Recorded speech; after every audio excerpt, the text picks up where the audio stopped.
Hello, everyone. Last Friday, the Federal Reserve, excuse me, not the Federal Reserve, the Bureau of Labor Statistics published their latest numbers on the employment situation.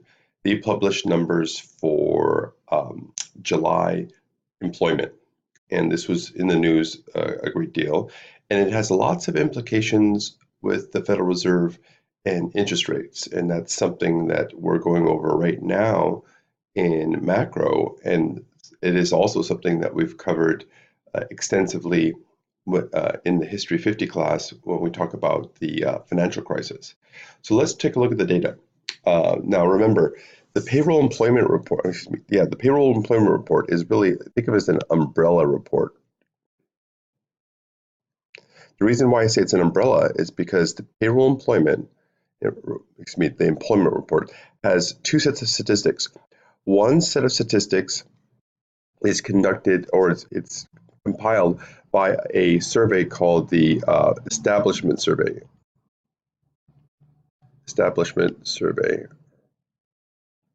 And the other one is called the Household Survey.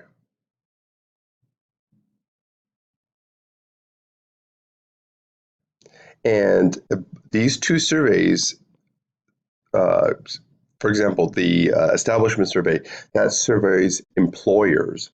The Household Survey, that surveys employees. And this one surveys about 300,000 employers. This one surveys around 60,000 employees. So you can see the sample is a lot larger in the Establishment Survey than the Household Survey. But one of the statistics that's very important that comes from the Establishment Survey, which I would say is the most important statistic, is called payroll employment.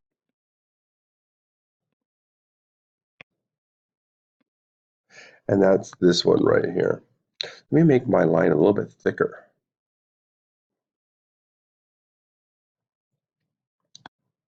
And the household survey, the big number that comes out of that is the unemployment rate, which we're going to be covering in about a second. So when you look at the payroll employment number, you can see it bounces around here. But again, I think I mentioned this last time we analyzed this. Look at this. When this line drops below zero, that means on net, the United States lost jobs for that particular month. And you could see we were losing about 800,000 jobs a month, midpoint of July 2008, the height of the recession. And then we started to gain jobs right around 2010, and we've been gaining jobs ever since. So we've been gaining jobs for at least 8 years straight, which is really good news. And you can see it is fluctuating around this 200,000 figure. And that's an important figure because it is estimated that the United States has to generate at least 150,000 jobs a month just to keep the unemployment rate from falling. The reason why is there's lots of people coming into the labor force looking for work. Stay-at-home moms, stay-at-home dads, college students who finish their degree. There's many people who are coming in looking for the first time or re-entering the labor market, and you need to have at least 150,000 jobs available just to absorb the people coming into the labor market. So if you want the unemployment rate to fall, you've got to generate more than 150,000 jobs. So that's kind of like the magic number there. Well, let's look at another number that's reported is the unemployment rate. And as you can see, the unemployment rate, since we started creating jobs around 2010, right here, it's been falling steadily, which is good news. The one thing that's been puzzling is, by the way, the unemployment rate is currently 3.9%. And you could see how you have to go a long way even before the recession in 2008 and 2006, the unemployment rate was higher than it is today. So it's historically low. The one puzzling thing is with unemployment rate falling, one would think that wages would start to increase at a faster and faster rate as labor becomes more scarce. And what we see here is even though earnings. This is average hourly earnings year over year. We can see the trend is upward, but this amount right here, around 2.7, I would say, percent, it's low given the scarcity of labor. Prior to the recession in 2008, the wages were growing around 3.7% annually. So you can see this is considerably lower than it was prior to the 2008 recession. And this has economists baffled. Now, this has big implications for the Federal Reserve because the Federal Reserve, as labor becomes more scarce, as you can see right here with the unemployment rate, inflation starts to pick up because, like I told you before, as labor becomes more scarce, wages start to go up. If wages start to go up, the cost of production goes up. Then one thinks that the prices of the goods and services will start to go up to cover those costs. And when inflation becomes too high and too volatile, it becomes a big, big drag on long-term growth. So the Federal Reserve tries to cool the economy down by raising interest rates. And one of the things they think is, well, when the unemployment rate, the theory is somewhere between 4 to 4.5% is the unemployment rate where we consider to be neutral when it comes to inflation. In other words, if the unemployment rate falls below this number, wages start to go up faster and faster, which means inflation becomes more of a worry.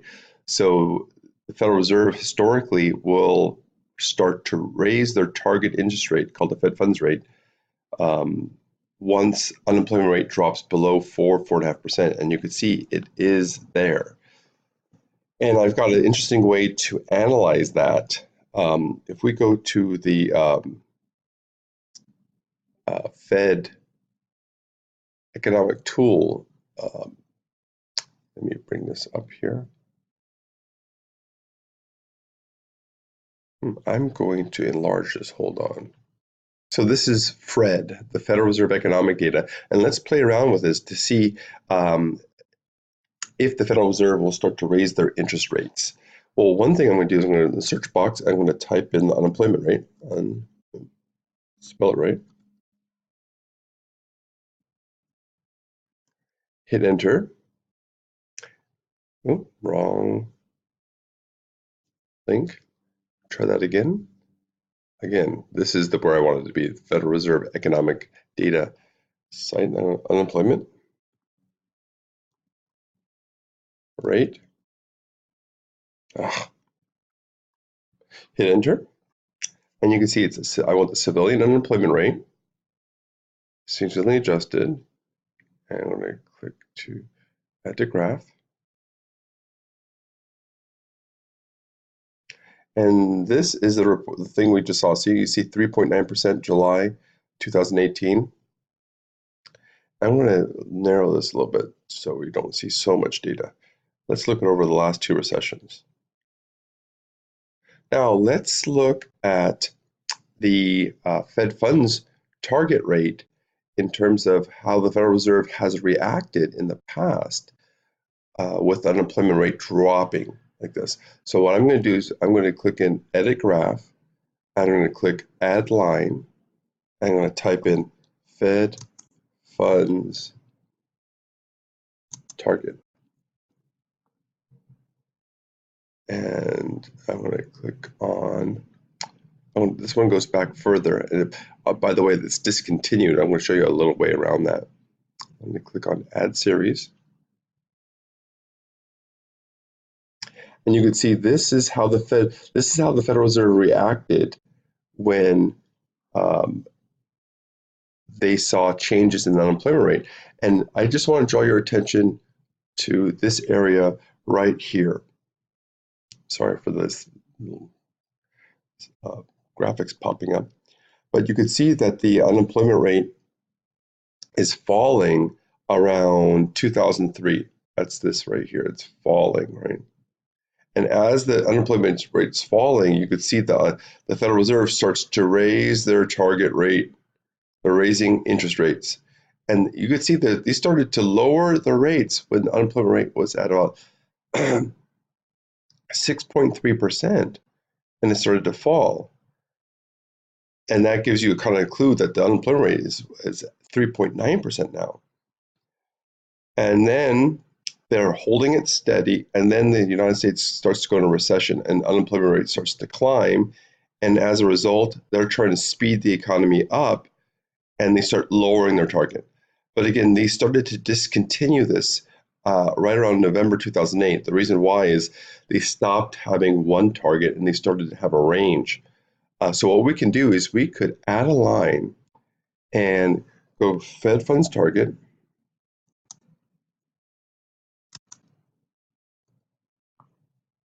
And then we could add this new series called Fed funds target upper limit, which is the upper range of their target now. And it started right after that last series ended.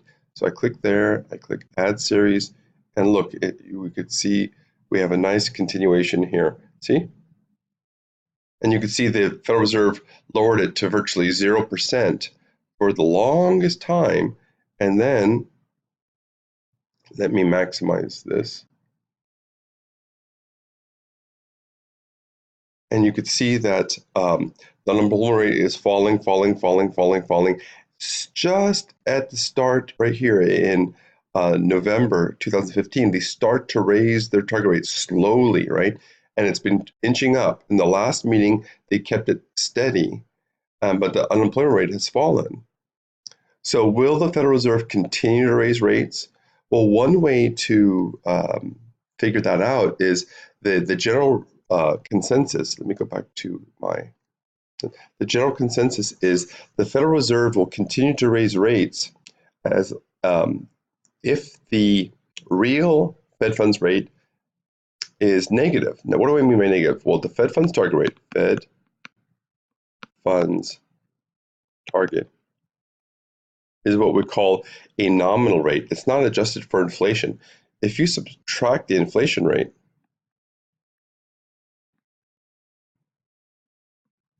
you get the real Fed funds target rate.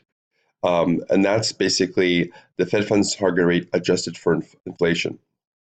And so if this number is negative, that simply means the inflation rate is greater than the Fed funds nominal Fed funds target rate.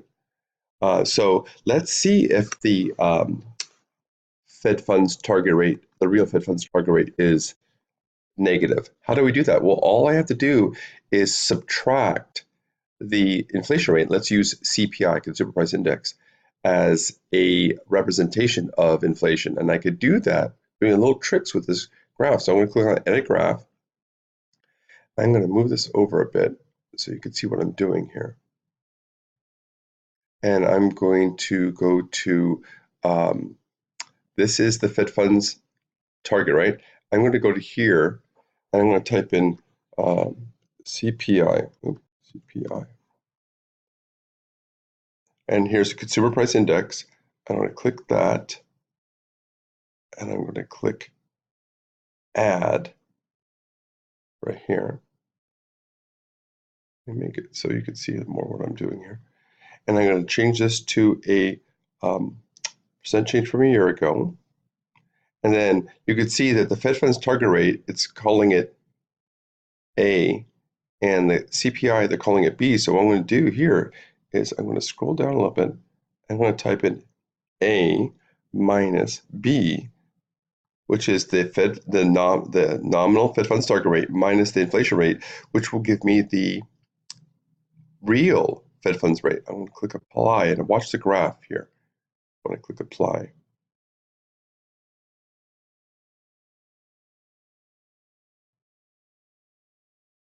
Come on.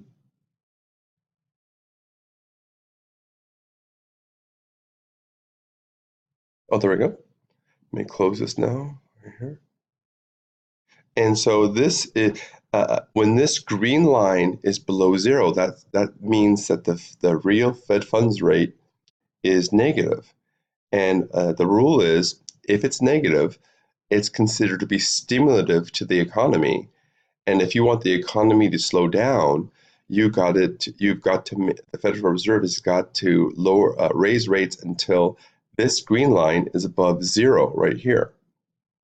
Zero, let me see, see, see over here, this is zero. And so this is a way of saying that the Federal Reserve has a way to go to raise interest rates. And again, we've discussed how we do this in class, where if the Federal Reserve wants to raise interest rates, they've got to sell government securities. And when they sell government securities, they take in money from the buyers, um, and they just keep that money out of circulation, and that reduces the money supply, which increases interest rates. So this is an interesting way for us to kind of foresee what the Federal Reserve will do using some free tools out there. And with our topics that we've covered in class, you can interpret the results of your analysis. So hopefully you found this interesting. If you have any questions, please just email me.